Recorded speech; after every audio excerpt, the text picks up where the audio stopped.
So this is Sandhya Rani, and this in this video I would like to discuss about applications of Laplace transformations, specifically ordinary differential equations solving.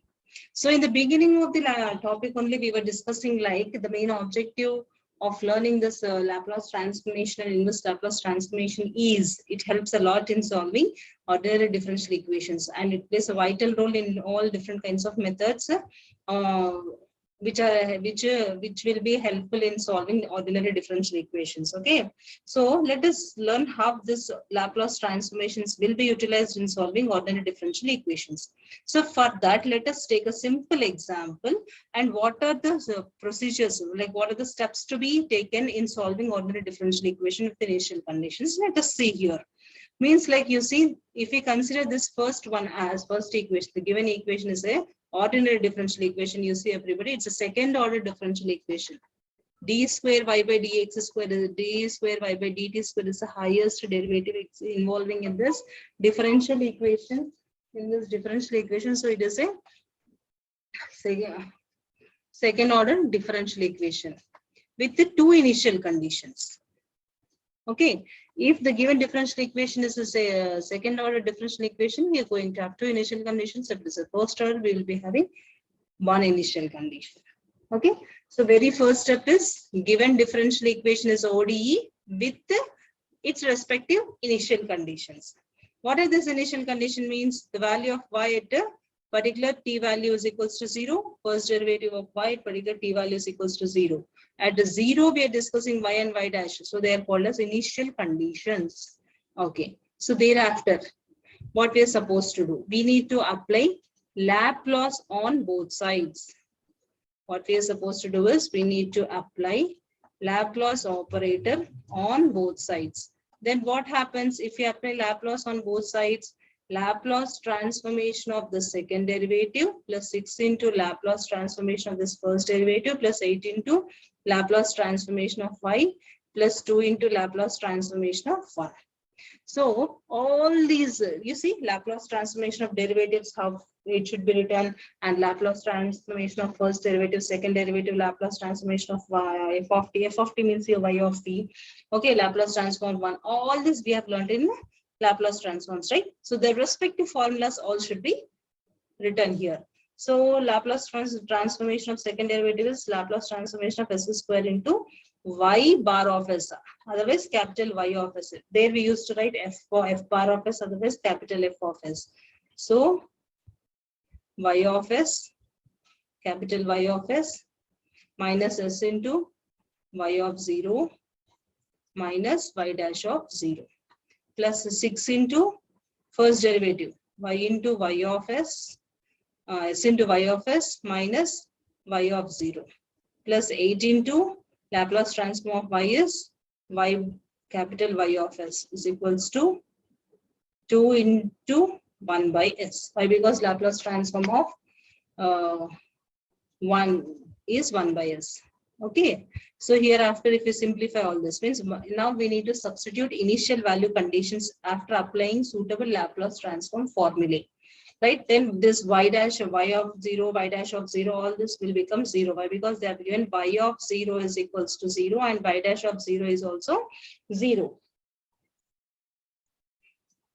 Okay, so therefore this term becomes 0, this term becomes 0, and this term becomes 0. The leftover terms are what now? The leftover terms are s square into y bar y of s, that is this one, and 6 into s, 6s into y of s, this one, and 8 into y of s, this one, and the right side 2 by s. So the remaining terms we have written, right? So thereafter from this equation we need to find y of s value, so that we got one rational function here in terms of s, right? So again here to evaluate this y of t, what we are supposed to do is we need to apply L inverse for this equation on both sides. That is L inverse of 2 divided by s into s plus 2 into s plus 4. Okay, fine. So L inverse of y of s is nothing but y of t, right? And here this rational function should be like split into number of partial fractions here, right? So after simplifying and finding out their respective numerators A, B, C, we got this 3 terms. Now let us apply inverse Laplace transformation for these 3. Then what happens? L inverse of 1 by S is 1. So 1 by 4 into 1 becomes 1 by 4. And here minus 1 by 2 will be remaining as is. Inverse Laplace transformation of 1 by S plus 2 is e power minus 2t. And 1 by 4 is inverse Laplace transformation of 1 by S plus 4 is e power minus 4t. So like this we got y of t. So overall at the finishing stage, what we can understand here is what is the working rule to find out this inverse Laplace transform.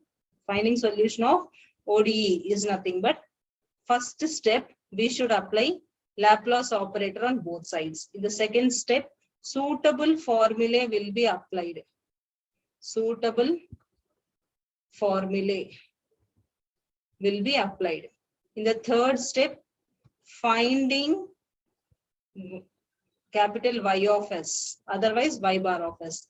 In the fourth step, apply inverse Laplace transformation on both sides again and apply partial fractions to it to find out Y of t.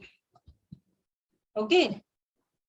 So by following these 5 steps, we can solve the given ordinary differential equation. Okay, everybody. So, and thereafter, you see, by following the same procedure, let us try to understand how to solve some other ordinary differential equations. So, the main outline what we have discussed is first Laplace operator should be first Laplace operator should be applied on both sides, and next we need to find out Y bar of S, and next we need to apply inverse Laplace transformation. Okay, and applying inverse Laplace transformation will give us Y of t value. Okay, and that Y of t value is our required solution of ordinary differential equation. So let us apply the same procedure for the next example. Here you see y double dash plus y dash 5y dash plus 6y is equals to 0. Okay.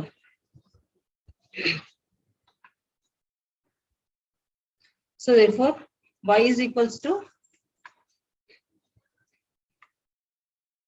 f of t y double dash is equal to, means all this will be like a notation change. Here y double dash, y dash, y are seen in the equation. But when we learned this derivatives, Laplace transform derivatives, we have discussed Laplace transform f double dash of t, f dash of t. So just to compare, we have written these steps. Let y is equals to f of t, y double dash is equals to f double dash of t, and y dash is equals to f dash of t, and f. Okay.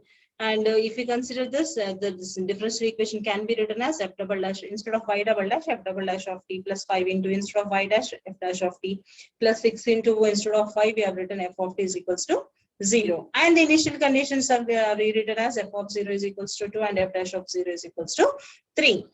So according to working rule, first we need to apply Laplace on both sides. Yes, we did. And the respective formulas should be applied and simplified so that we can calculate what? F bar of S, that is capital F of S, that we got it as 2s plus 13 divided by s square plus 5s plus 6. So this again, this rational fraction should be split into partial fractions, and this a and b should be simplified. So a and b values, we got it as 9 and minus 7. So this f has become 9 by s plus 2 minus 7 by s plus 3. So after getting this capital F of S, we need to apply inverse Laplace transformation. So inverse Laplace transformation of these two functions will be like a direct formulae, which are nothing but 9 into inverse Laplace transformation of s plus 2, 1 by s plus 2, that is e power minus 2t, minus 7 into inverse Laplace transformation of 1 by s plus 3 is e power minus 3t. So this is our required y of t value. So like this, by following these 5 steps, we can find out the solution of ordinary differential equation by using Laplace and inverse Laplace formulae at a suitable steps. Okay. So what are those 5 steps? Let us recap once. This is another example. Again, you see, here first step is apply Laplace on both sides. Okay, apply suitable formulae and determining y of s. After determining y of s, apply inverse Laplace transformation. So, and by partial fractions, otherwise if not direct formula applicable, we can apply direct formula, so that we are going to have a y of t solution. Okay, so this is the way how we are going to solve ordinary differential equation by using Laplace and inverse Laplace knowledge. Okay.